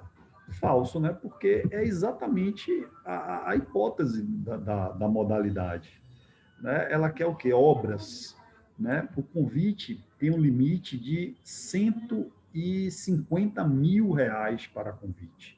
Então, o valor está... Isso se a gente olhar a lei antes da mudança, porque já foi mudada e esse valor foi para 330 mil. Então, se a obra foi de 100 mil, está perfeitamente dentro da faixa do convite. Então, perfeitamente possível o convite nessa hipótese. Letra A está errada. Letra B, a licitação é inválida. Por que é inválida? Pois o resumo do instrumento convocatório deveria ser publicado em jornal de grande circulação. Não, para convite não. Para convite, a lei exige isso aqui mesmo, ó, que a carta seja afixada em local apropriado. Não existe essa exigência para o convite de ser publicada em jornal de grande circulação. Realmente, o convite é uma modalidade mais simples mesmo, né? O poder público convida, afixa a carta num local apropriado de grande circulação e pronto. O município está proibido de publicar? Não. Se ele quiser, ele pode publicar, pode botar no Jornal Nacional, no intervalo do Jornal Nacional, não tem problema nenhum. Mas a lei não exige isso. Então, a lei não exigindo, não torna a licitação inválida. Então, a letra B está falsa. A gente está procurando a correta, não é isso? Então, tá. Se o município sigma não justificar a presença de apenas 2 licitantes diante da existência de limitações de mercado ou pelo interesse de seguridade, deverá repetir o convite. Verdade. Não apareceu os 3 mínimos, tá? Não apareceu os 3 mínimos, ela precisa das duas uma. Ou justificar, dizer, olha, eu só tenho realmente esses 2 que apareceram cadastrados aqui no mercado desse objeto. Aí, beleza, não tem jeito. Vou inventar uma empresa? Não tenho como. Mas, se não, eu tenho que fazer novamente o convite mais uma vez. Pelo menos mais uma vez. E aí, continuando aparecendo os 2, eu posso contratar numa boa, mas eu tenho que pelo menos repetir o convite uma vez, é a previsão de lei isso, tá, gente? Então, você buscar lá na Lei 8666, você vai ver isso lá. Não é cabível realizar o convite sociedade que não esteja cadastrada no registro pertinente. Falso, foi aquilo que eu disse. É perfeitamente possível, não tem nenhum problema. Quanto mais gente participar, melhor. Tá? A lei diz que o poder público vai convidar 3 cadastradas, mas não está proibindo convidar outras, nem está proibindo que outras participem. Né? Isso seria uma violação do princípio da isonomia. Como é que eu ia? Não, você não pode participar. Por que você não pode participar? É claro, a empresa vai participar, ela vai ter que preencher os requisitos para se habilitar e tal, mas se ela tiver tudo certinho, não tem por que o poder público proibir. Isso seria realmente uma violação aí ao princípio da isonomia, beleza? Questão 15. Sabe o servidor público federal, frustrado com a ineficiência da repartição em que trabalha, passou a faltar o serviço. A administração pública, após constatar que Sávio acumulou 60 dias de ausência nos últimos 12 meses, isso aqui, ó, gente, ó, 60 dias de ausência nos últimos 12 meses, 60 dias intercalados, a lei fala de interpolados, aqui a lei é a Lei 8.112 de 1990, o artigo aqui acho que é o 138, 139 mais ou menos da lei, 60 dias, a lei vai dizer interpolados, ou seja, não precisam ser consecutivos, 60 dias dentro dos últimos 12 meses, configura uma coisinha chamada inassiduidade habitual. Então, de cara aqui, a gente já sabe que Sávio cometeu inassiduidade habitual, pelo menos até aqui. Porque a questão nos diz que ele passou a faltar do serviço, tá? E a administração pública constatou que Sávio acumulou 60 dias de ausência nos 12 meses. É isso que é inassiduidade habitual, que é diferente, tá? Você pegar a lei 8.112, de 1990, artigos, vai ser 138, 139, um artigo vai falar de uma coisa e o outro vai falar de inassiduidade. Então, inassiduidade, 60 dias interpolados em 12 meses, que é diferente de abandono. Abandono de cargo são 30 dias consecutivos, tá? Então, abandono de cargo são 30 dias consecutivos. Inassiduidade habitual, 60 dias interpolados nos últimos 12 meses. Dona Regina, obrigado. Artigo 139 Vocês vão achar o conceito dessas duas coisinhas lá, tá? Bem, então são coisas diferentes. Primeiro ponto, não podemos confundir abandono com inassiduidade habitual. Neste caso aqui é inassiduidade, tá? Mas existe o abandono. Agora, feita a diferença, nós também não podemos deixar de saber que, mesmo sendo coisas diferentes, uma coisa é abandono, outra coisa é inassiduidade. Configurar uma coisa é diferente de configurar outra. Mesmo com essa diferença, as duas coisas são infrações funcionais graves. Tanto o abandono quanto a inassiduidade são infrações funcionais graves. O que significa dizer, por ser grave, que a penalidade é de demissão nos dois casos. Ficando configurada o abandono, que são 30 dias seguidos, ou ficando, na verdade, mais de 30 dias, né? A lei fala mais de 30 dias seguidos, ou ficando configurado a inassiduidade habitual, que são 60 dias interpolados em 12 meses.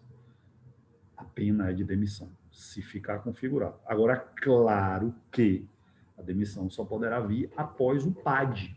Ó, e a questão fala, instaurou o processo administrativo disciplinar para apurar a conduta do servidor. Ninguém está falando de uma punição sumária. O chefe foi lá no local lá do RH do ponto, olhou, contou, e aí veio na mesa dele, está aqui sua demissão. Não, não é assim que a banda toca no poder público. Existe o princípio do devido processo legal, ampla defesa, contraditório. E isso é garantido a partir do PAD.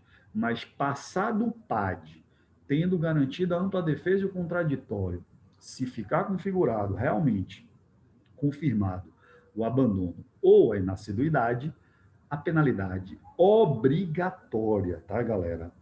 O chefe não vai poder ficar com pena e dizer, oh, como você é meu amigo, eu vou aplicar uma suspensão. Não pode, é demissão. Sabe por quê?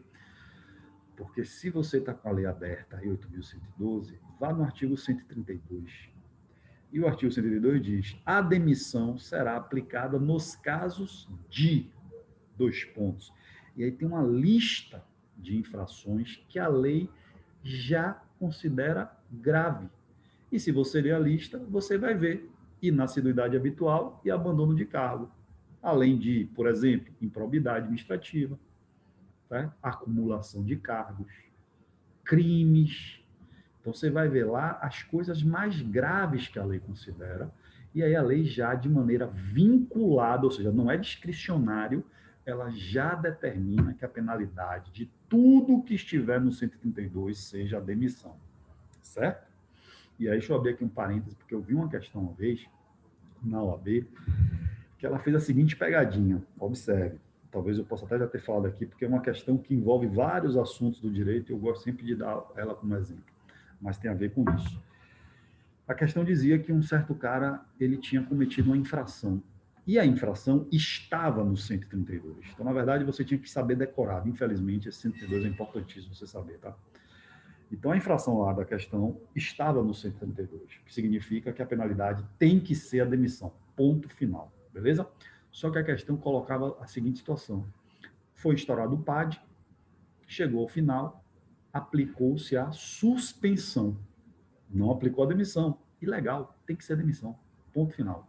Aí a questão ia além.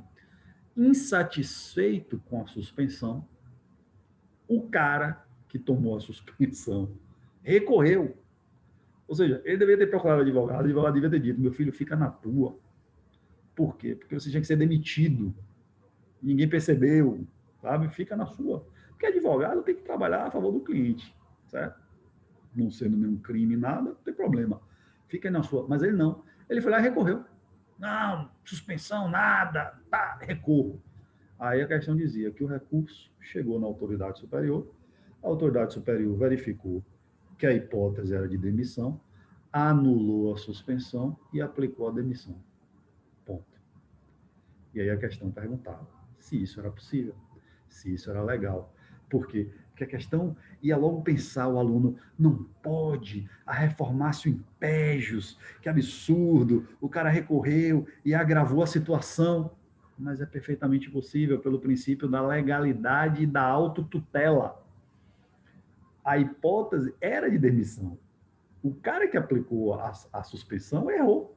O superior que recebeu o recurso, ele tem a obrigação, pelo princípio da autotutela, de corrigir o ato ilegal.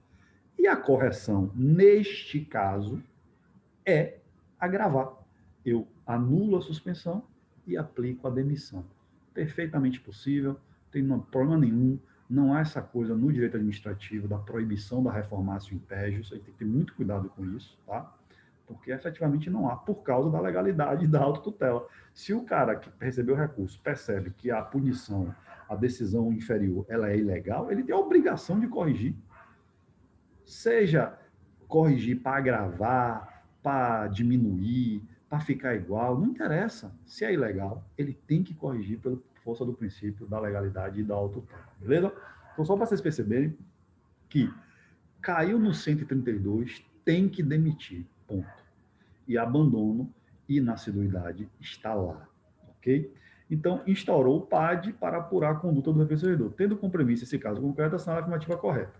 Letra A. O processo administrativo disciplinar será submetido a um procedimento sumário, mais simples e célere, compostos pela fase de instauração, instrução sumária, compreensão e julgamento. Galera, a letra A está certa.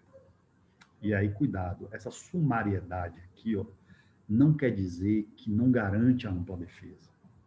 A própria lei fala, ó, indiciação, defesa e relatório. O que acontece aqui?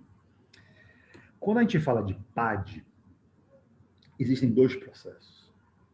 E eu vou chamá-los aqui de o PAD sumário, que é esse aí da letra A, e o PAD ordinário, tá?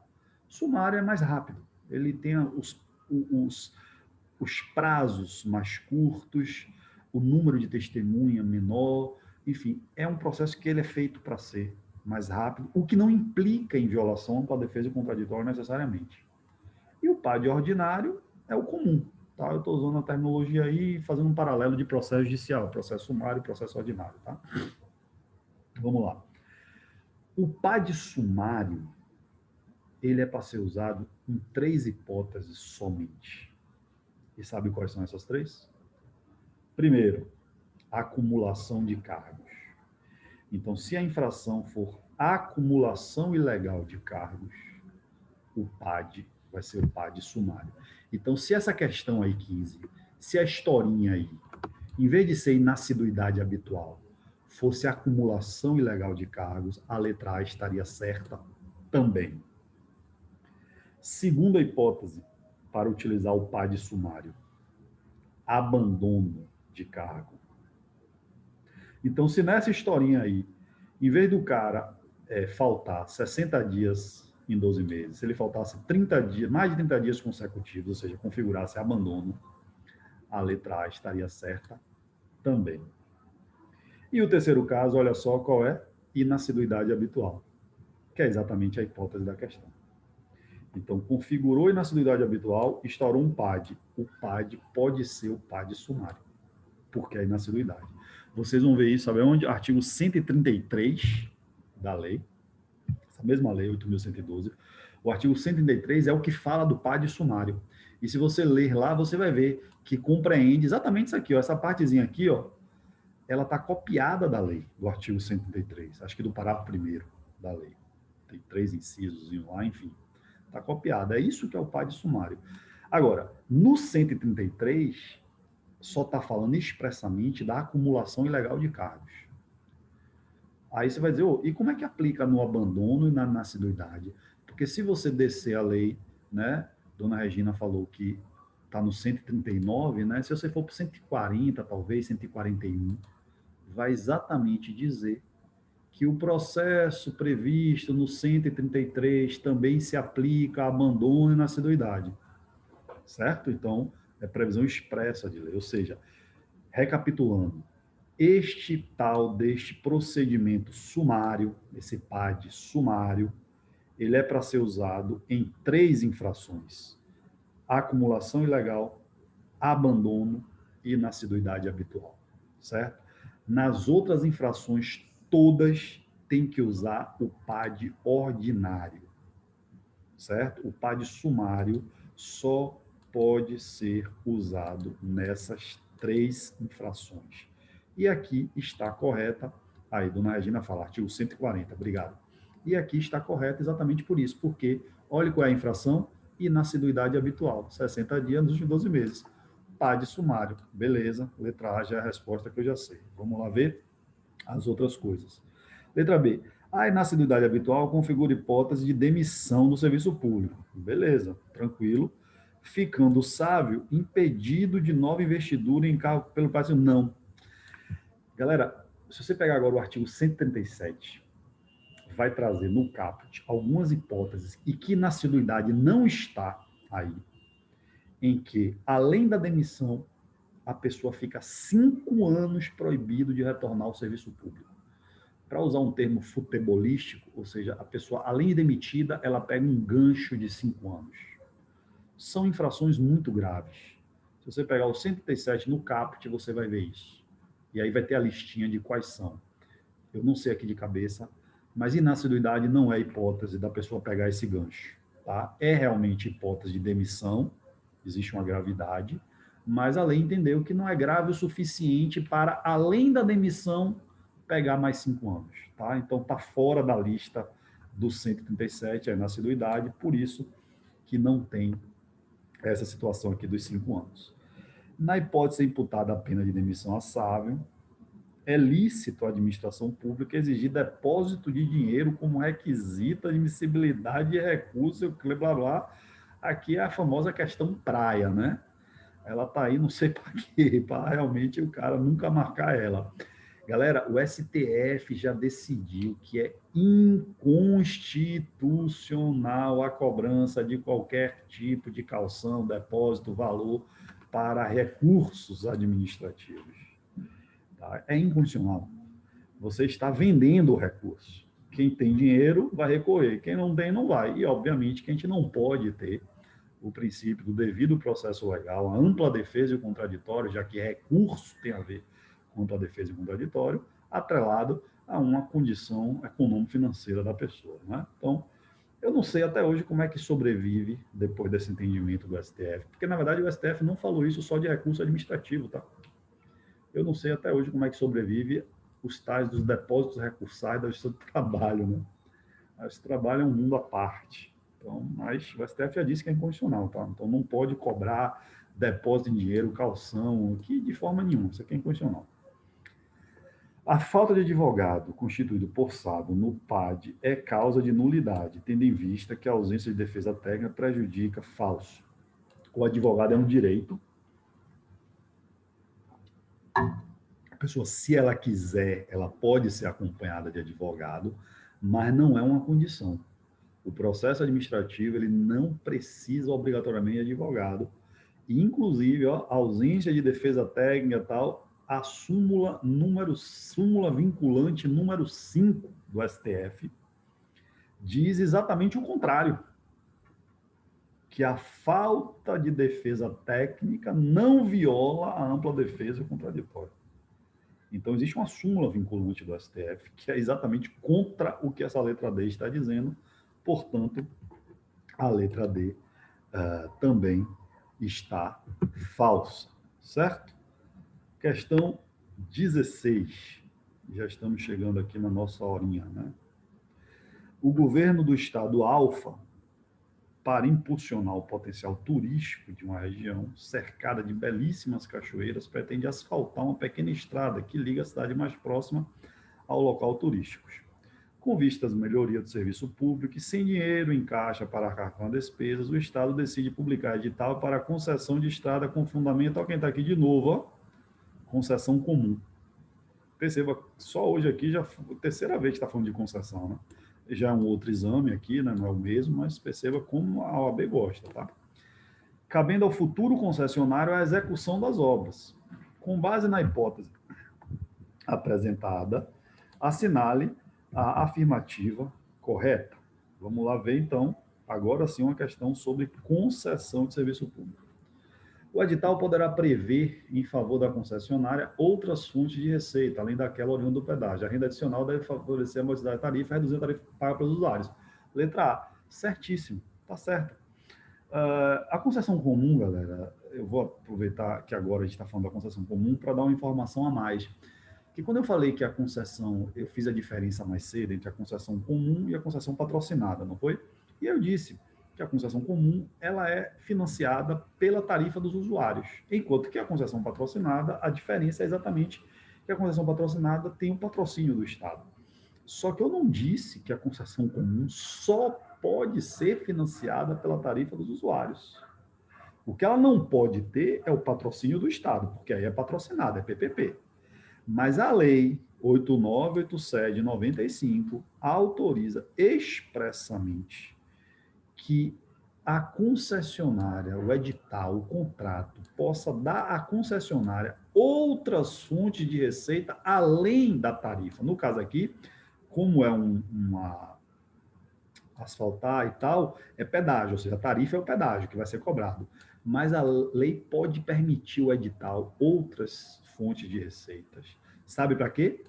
Para que com isso possa levar à redução da tarifa. Então, a lei permite que o concessionário tenha outras fontes de receitas para, como eu vou ter outras fontes de receitas que não só as tarifas, eu poder diminuir as tarifas. Então, a ideia é garantir que... Não estou dizendo que isso acontece na prática, tá, gente? A usura dessa gente já virou uma legião, como diz uma música bem famosa aí. Então, a concessionária vai meter outra fonte de receita, vai botar a tarifa lá em cima, mas a ideia da lei é a seguinte, olha, a concessionária, numa concessão comum, ela vai sobreviver só das tarifas. Mas se eu permitir que ela explore outras coisas, ela vai ter uma outra fonte de receita, então ela vai diminuir as tarifas. Essa é a ideia da lei.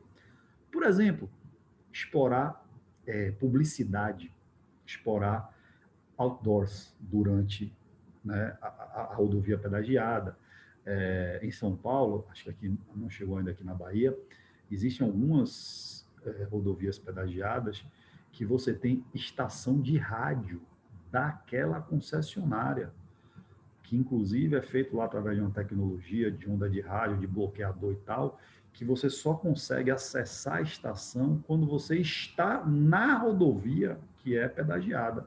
Na hora que você sai dela e vira uma curva, pega uma outra via, dali a uns 10, 20 quilômetros, o sinal desaparece, começa a ficar fraquinho, ruído, e você não pega mais ela. O que é isso? A concessionária tem uma rádio. Se ela tem uma rádio, ela pode vender publicidade, programas, ou seja, ela vai aumentando a receita dela. A ideia da lei é que, com isso, ela não aumente o pedágio, ou seja, eu possa fazer aqui meio que um toma lá da cá. Então, é perfeitamente possível, tá? Mesmo na concessão comum, não é só as tarifas dos usuários que vão sustentar. É possível ter essas fontes alternativas de receita, desde que a fonte alternativa não seja o Estado patrocinando, porque aí eu deixo de ser uma concessão comum e passo a ser a concessão patrocinada, a PPP, tá? Mas é possível que tenha, sim, outras fontes de receita, além da tarifa. Letra A está certinho. É que eu não lembro agora, talvez seja o artigo 28 da Lei 8987 que fale isso. É a partir do 23, tá? Não estou lembrando exatamente o artigo, mas é um artigo expresso de lei que diz isso, tá? Um grande investidor, pessoa física, pode ser contratado pelo poder concedente. Não pode. Concessão só autoriza pessoas jurídicas. Eu não posso ter uma concessão com pessoa física. Aqui talvez a questão esteja querendo que você embaralhe concessão com permissão, porque a própria Lei 8987, quando ela fala da permissão, ela vai dizer pessoas jurídicas ou físicas, mas isso é na permissão, não na concessão.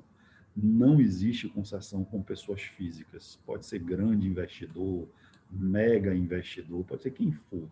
Não é disso que se trata, não é possível pessoas físicas em concessões serem concedentes, tá? A concessão pode ser feita mediante licitação na modalidade tomada de preço. Falso. A Lei 8987, abre aí, artigo 2º da lei, inciso 2 e 3, vai dizer expressamente que a licitação na modalidade concorrência. Toda concessão é concorrência. Não existe modalidade mais nenhuma. Não interessa o valor, tá? Porque a questão aqui, ela está querendo jogar. Porque quando você vai para a lei de licitação, certo? Se for obra até 1.500.000, é possível a tomada de preço, tá? Então, se você pegar a lei de licitação geral, lei 8666 de 93, e você abrir o artigo 23 da lei, você vai ver que tomada de preço é exatamente para obras de até 1.500.000. Só que acontece que aqui é concessão, ó, a lei 8987, não está se aplicando aqui a lei 8666 de 93.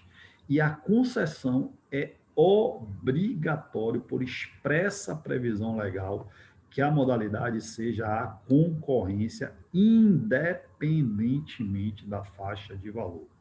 Certo? Então, a letra C está falsa. Letra D. O poder concedente não poderá exigir no edital garantias do concessionário de que realizará as obras a contento, dado que a essência do contrato da concessão é a delegação de serviço público. Falso. Falso, porque é óbvio, gente, que em termos de contrato, o poder público ele pode exigir qualquer tipo de garantia que ele quiser, que garanta que o que ele está contratando vai ser feito. Ponto. Segundo, o que é que a letra D está, talvez, aí tentando contar? Quando a gente fala de concessão comum, quando você vai para a lei 8987, artigo 2º, inciso 2 e 3, você vai ver lá que a lei fala, entre aspas, de 2 tipos de concessão comum. Eu detesto essa divisão de tipo de concessão comum. Concessão comum é uma coisa só, tá? Só que você vai ver lá na lei que a lei fala concessão de serviço público, seria um tipo, e outro tipo é concessão de serviço público precedido de obra pública. Então, perceba, nos 2 casos, o objetivo final é passar o serviço público. Beleza. Mas não é proibido, tá? Que é o que a letra aqui está dizendo, não poderá exigir que realizará a obra, não é proibido que o poder público exija que seja feita uma obra antes. Para isso existe exatamente a concessão de serviço público precedido de obra pública. Então, quando o poder público fazer uma concessão comum, ele vai ter basicamente 2 hipóteses. Uma primeira hipótese, o maquinário, a estrutura está toda pronta.